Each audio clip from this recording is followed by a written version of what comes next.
Hello, everybody, and welcome to the GM Sports Report, your weekly podcast on all things sports, where every play counts. I'm Grant, and I'm here with my co-host Mason as we get ready to cover the latest news, headlines, and upcoming events going on in the sports world. Make sure to like, comment, and subscribe to see all things GM Sports Report. Mason, how are you doing today? I'm doing good, Grant. How are you? I'm doing good. I feel like it's been a rough week of sports news for the both of us, honestly. You having to watch, Oh your yeah. go to the Super Bowl on a rival team, and me dealing with more of the Jimmy Butler situation. So we're going through it, but that's all right. One like equals one prayer for our better luck sports world. So I'm sure you guys like the video, and yeah, let's get things started. We'll start out with our hot take of the week. So I'll let you go ahead. All right. So, as everyone knows, AFC Championship, NFC Championship got finished up, and the Super Bowl is taking place February 9th. So, my hot take is that even though Mahomes and the Chiefs are having a historical run, on the look for a three-peat, the refs will always come up in the conversation whenever speaking about the Chiefs' legacy. Um, Hmm. And I honestly don't believe it's too ridiculous to say that, just because what we kind of saw with a little bit of Brady with the whole deflate gate, everyone's kind of like, oh, the cheating scandals and stuff, but it's never been this bad as far as the refs having to be such a big factor in these games that we see week in and week out. I mean, it's no question as far as some of these calls that are just, ridiculous. I feel like it's kind of a free space to kind of talk about stuff like this, because you look at players and they're not able to talk too much about the refs, Right. but we can kind of let loose and kind of talk whatever we want to talk. But it's just some of the calls that were ridiculous. We were talking about that worthy catch, ball hit the ground. Anything else, any probably any other team, it'd be a drop. But just talking about Mahomes and his legacy as far as the whole Chiefs, I think the refs are going to always come up, and yeah, I think it's getting a little out of hand, and some people are calling investigations on the refs. So that's my hot Yeah, take. and I agree with you. I mean, speaking on the refs, especially in this last week's game, I even think on that fourth down where they said Josh Allen was short, I think he got it. I think it looked like he had gotten the Yep, first down, and that's a big play to like overturn.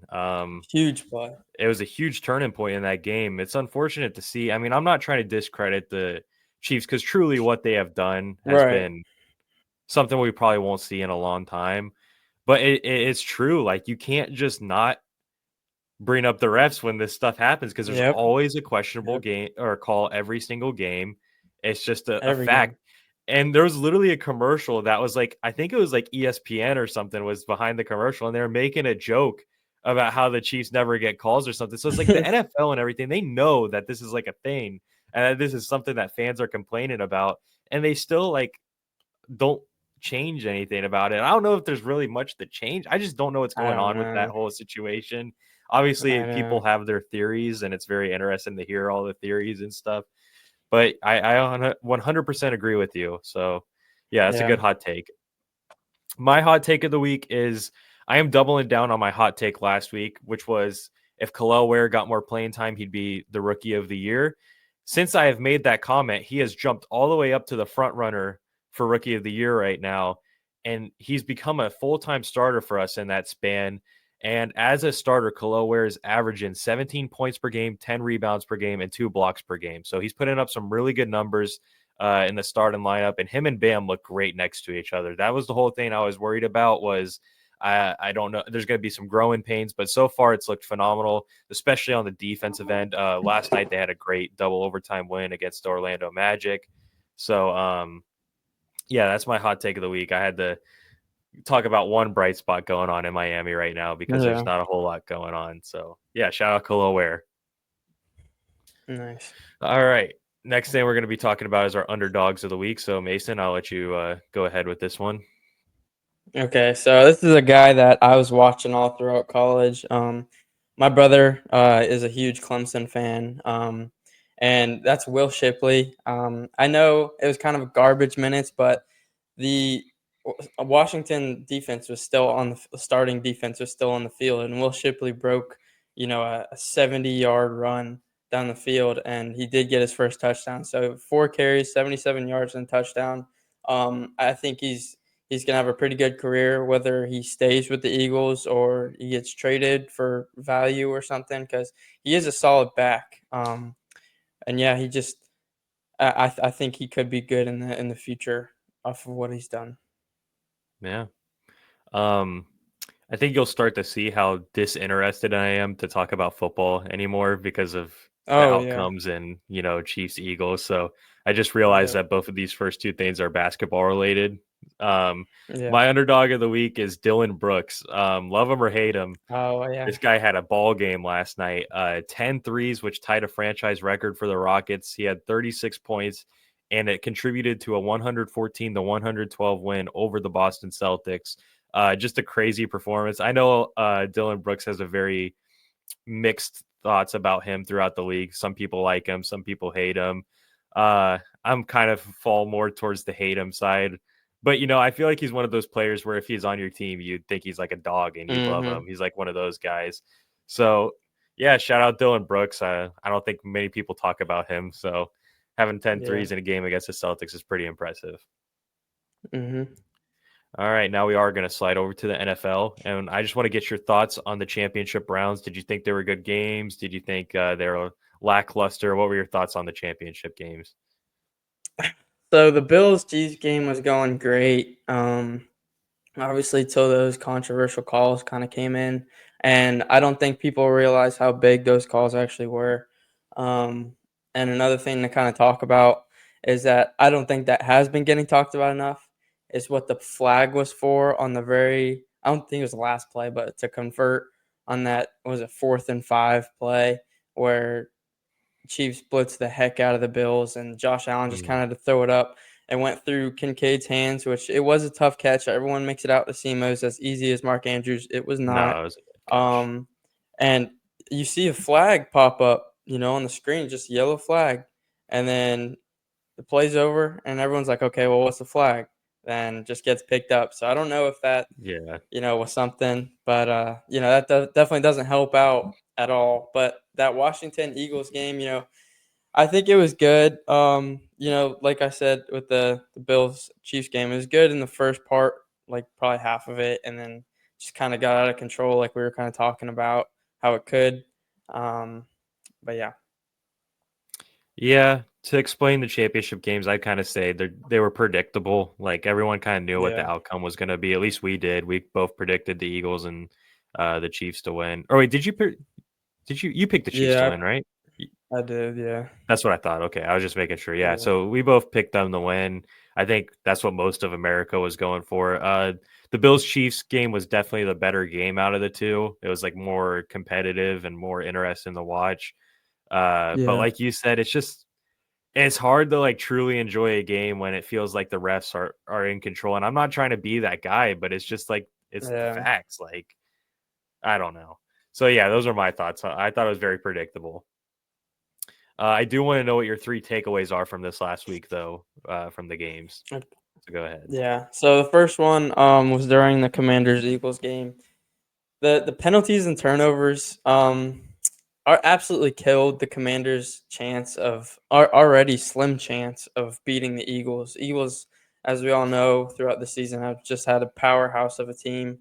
And the 3 fumbles and the dumb penalties, pass interferences, holdings, all that, are just drive killers on both offensive and defensive side of the ball. So I think that is the biggest factor that kind of let like the turnovers and the penalties are the biggest factors that let the game get out of hand because obviously that Saquon run in the first play of the game for the Eagles, that just kind of sucked the momentum out of their sails.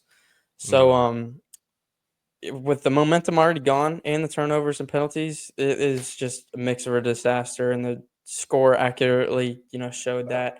And Eagles offense, they took advantage of every opportunity they had. Um, I think I think they're going to be able to handle the Chiefs. Honestly, I mean, it's hard to stop the run. Saquon, we've been talking about it all season.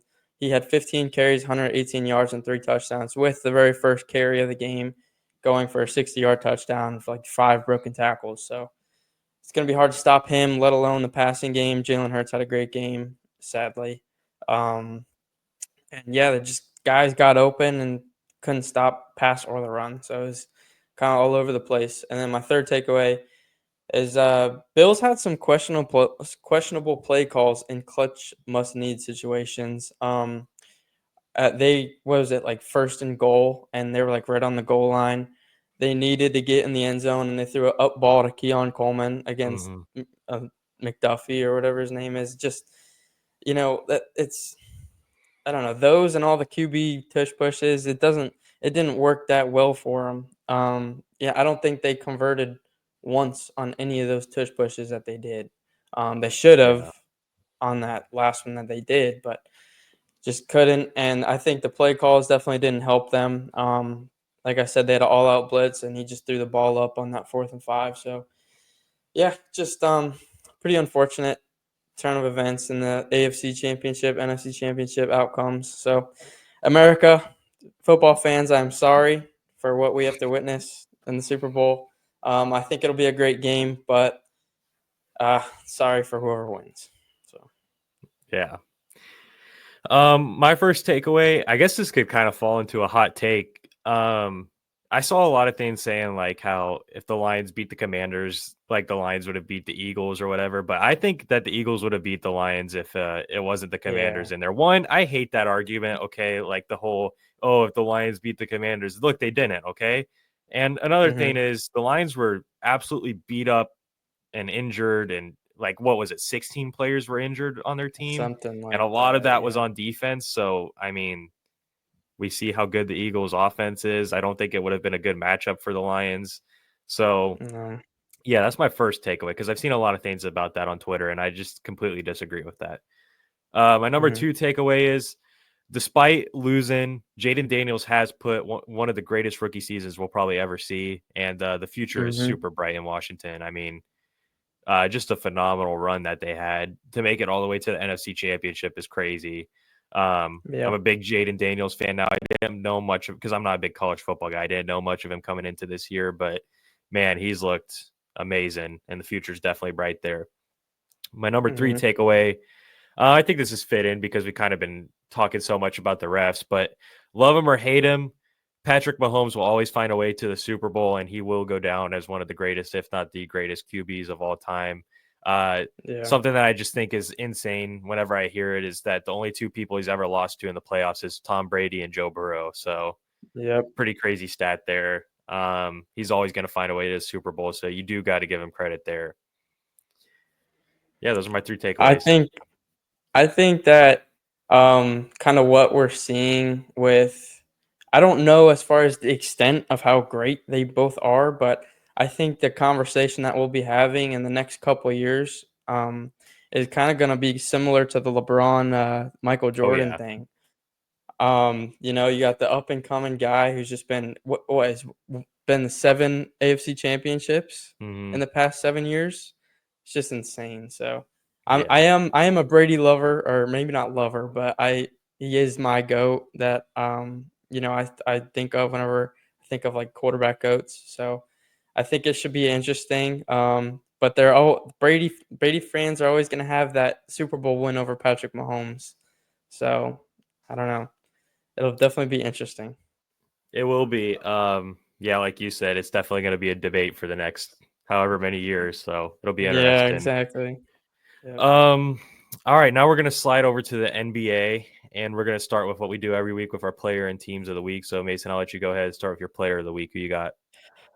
So I kind of have two. I'm gonna pull a Grant this week. Mm, My first one is gonna be Anthony Davis. He's just mm, been dominating night in and night out. Last night he had 42 points, 23 rebounds, and 2 blocks. It was against the Hornets, but still, the numbers like that are just like some of my career numbers. It's just insane. Um, and then player of the week, or my other player of the week is going to be Scotty Barnes. 22 points per game, 9.7 rebounds per game, 6 assists per game. Team is 3-0 in the past 3 games, so he has been looking bright. Yeah, so those are my players of the week. yeah, I like those. I have Anthony Davis and Scotty Barnes on my fantasy team, so they've been balling out this past week. So I can attest that you're correct that those guys are players of the Yeah. week. My player of the week, I'm kind of going with a guy that's probably talked about every single week as a player of the week. It's just Nikola Jokic. Every week's a phenomenal week with him. I mean, more specifically, I'm talking about the game he had where he had 35 points, 22 rebounds, and 17 assists on top of 2 blocks and a steal. That's just like those are video game numbers. That's insane. 35 points, 22 rebounds, and 17 assists. Like, I can't get over how crazy of a stat line that is. I mean, he is just having a monstrous season, and it is insane to witness. I mean, this guy is the Nuggets. Like, this guy is the Denver Nuggets. I mean, they have talent around him, but it's talent because of Nikola Jokic. So it's phenomenal to watch. I mean, seeing a guy like that just have such control, it's very impressive to see. So yeah, that's my player of the week. I'll let you go ahead with your team of the week. Yeah, just real quick, I want to touch on that. We're talking about all this greatness stuff. Do you think he could be, if he continues at the pace he is and seasons down the road, he could be up there with like greatest player of all time? I don't So I've actually like been thinking about this, but I just think he came into the league like his breakout was a little too late to where he can Okay. play enough seasons to do that. But Mm-hmm. one of the greatest centers in the league of all time for Okay. sure. But players, I don't think he Yeah. can fall into that. Although Got his it. prime might go down as one of the best primes of all time, but I think he broke out a little bit too late to where he can That's be fair. like in that conversation. So yeah. Yeah. Yeah. Cool. All right. All right. So my team of the week, I kind of talked about one of their players already, and that's Anthony Lakers. Sorry. Um, they won 6 of their last 7 games. Currently fifth seed in a stacked Western Conference. I touched about Anthony Davis a little bit, and yeah, they just been. I don't think they've been kind of talked about enough. I mean, they talk about LeBron and Bronny all the time, but them as a team, I don't think they kind of talk about enough as far as their positioning and what they could be. Finding themselves into a pretty good playoff spot. So if they kind of keep going at the pace they are, they'll find that fifth, maybe lower sixth seed. So yeah, team of the week is Lakers. Yeah, I'm glad you talked about him because that's going to help me in a point that I'm going to be making in a couple minutes. My team of the week is the Indiana Pacers. They're starting to heat Oh up. They no way. started off very slow. They're 8-2 in their last 10 games, and they've moved up to the fifth seed in the East. And Tyrese Halliburton's starting to look pretty good here. He started off slow, as I said. Him and all of them, Pascal Siakam, Miles Turner, they're all starting to get things clicking. And we saw last year when they get hot that they're a pretty good team and a force to be reckoned with, especially on the offensive side of the ball. So I feel like we've never talked about the Pacers on this show, so I just wanted to shout them out, and that's the team that I'm going with for team of the week. I know you're a big Pacers guy, so you'll be happy about that one. Not a big Pacers guy. Oh, okay. My bad. Um, the trade deadline is 10 days away, and with that being said, Mason, I want to know, who do you feel needs to make a move? Do you have like a trade in mind that you'd like to see for a team? Just what do you think needs to happen at this trade deadline for certain teams?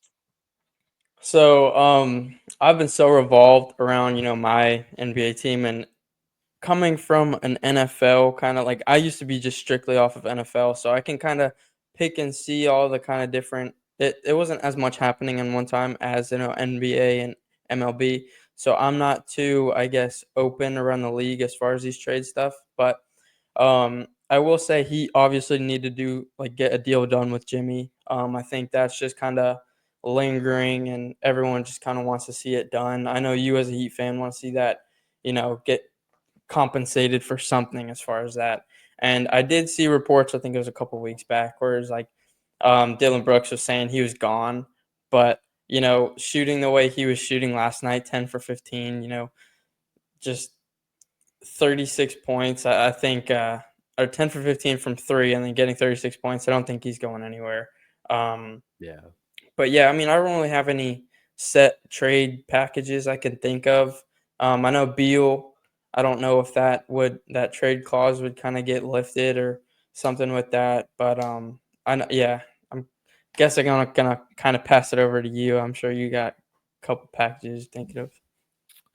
Yeah, I mean, obviously the big trade going into the trade deadline is going to be the Jimmy Butler stuff. We knew that's how it was going to be for the last month now. I'm kind of tired talking about it. I'll talk about that once it actually happens. Once the deal actually happens, we'll do a breaking news episode and I'll go on a full rant there. I'm kind of tired I'm like emotionally drained talking about this Jimmy Butler stuff, to be Yeah, that's completely fair. honest with you. So I'm going to go with two teams that I think have been having quite a good season, but I think that they're one piece away from becoming having a really good season. And the first team is the Lakers, like you were just talking about, starting to Mm-hmm. put together some good wins. And it came out in an interview last week that Anthony Davis wants to go back to the power forward and he really wants a center on the Lakers. And I think Mm. that's a great idea. Anthony Davis looks much more comfortable and he's playing power forward. We've seen how good he's been playing at center this year. So maybe he'll be even better at the four. We saw how it's working for Bam right now. He got moved to the four for Khalil Ware, and Bam's looked the most comfortable he's looked all season. So sometimes they need that kind of change. And there's two really interesting center names I see that I feel like could fit the Lakers. The first one being Nikola Vukovic from the Chicago Bulls. He's having a great season. I know he's averaging around 23 and 10. Can shoot the three a little bit, so he'll be able to space the floor. That would be an interesting name. And then the other one is someone that isn't doing too well, but I think he's still a legit center, and that's Yusuf Nurkic from the Phoenix Suns. It seems like the Phoenix Suns are done with him, especially after making that trade for Nick Richards. So I could see the Lakers going after a guy like that and seeing if that works. I do think a center will help this Lakers team out a lot, and they have been looking more and more competitive as the weeks go. Which I got to give credit to JJ Redick for. I thought he was going to be a terrible head Yeah. coach in his first year. He's looked really good as a head coach, so I got to give credit when credit's due there. But yeah, that's the first thing I think you could see happen. The second thing I saw interesting was it looks like the Bulls are kind of in a sell mode. Obviously, I just talked about Vukovic. It looks like Lonzo Ball's out on the market right now. And another name is Zach LaVine, who's having a great year. And I think a team that would be very interesting to see Zach LaVine go to is the Milwaukee Bucks.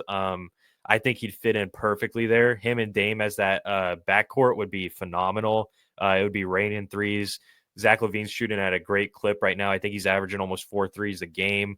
I know it's on a high percentage too, so he's looked really good. And I think if the Bucks got a guy like him, they'd be legit championship contenders because they look like a team that's just one piece away. So yeah, those are kind of the two teams I thought would be interesting to monitor going into the trade deadline. Obviously, other than all the Jimmy Butler noise that's going on right now. So we should do a NBA trade deadline special when the trade deadline's over, going Yeah. over all the different trades, what we think, that sort of thing. Well, we might do that. I think that'd be Yep. fun. All right. Now we're going to slide into segment 3. Last week, Mason thought it would be a good idea to surprise me 2 minutes before the show with some trivia. So it's my turn to go with the trivia. But I'm going to be honest, these questions are too hard. You didn't give me too many hard ones last week. I knew all the answers to mine. So I made sure I got you some good ones. And yeah, we're going to give Mason 3 trivia questions. Would you like to start with the Giants, the Knicks, or the Yankees? Oh, we'll start with the Giants. Just get the you said Giants? the one you. Yeah. Okay. Who was the head coach of the 2012 Super Bowl Giants? Oh, Tom Coughlin. Yes. All right. Okay. See, I told you, nothing to All worry right. about. Yeah. Nothing to worry about. Okay. Okay. Yeah. Got it. Knicks or Yankees? We'll go Knicks. Okay. Who is the franchise leading scorer of the New York Knicks? Goodness gracious. Oh, not. Is it Ewing? Maybe not. It is Ewan. Okay. I wasn't sure if Patrick Ewing. Carmelo Anthony got it. Nope. It's Patrick Ewing. Okay. All right. And that leaves us with the Yankees. Are you going to go a perfect 3 for 3 here? We'll Hopefully. see. I knew the answer to this one without even having to look it up. So I feel like you should know this. Okay. When was the last time the Yankees won the World Series? It was 09? Yes. All right. See, not bad. 3 for 3. Okay. All right. I told you, you had nothing to worry about. So we're both perfect right now. Yes. We need to figure out a scoring system and maybe like a reward or something at the end to see who like gets the best score out of both of us. Yeah, I agree. And I think we should kind of amp up the questions week by week. Yeah, for sure. Maybe not, maybe not like, oh, who was the, something, not something crazy, but definitely a little harder. Yeah, Yeah, no, those I are good. agree. Those are good. Yeah, I was just scared for the starting Giants one. questions. Yeah, I thought Nah, you were dude, gonna I be wasn't like, gonna go too hard this week. who was the all-time return yard specialist or something? I don't Yeah, know. I didn't Cool. go too hard. All right. Well, that pretty much wraps up the episode. Thank you guys for tuning into this week's episode of GM Sports Report, where every play counts. Please make sure to like, comment, and subscribe to be able to see our weekly episodes on all things sports. For additional content, check the description to see links to our Instagram and TikTok account. This is Grant and Mason, and we're signing off for now. Have a great week, everybody. Thank you guys.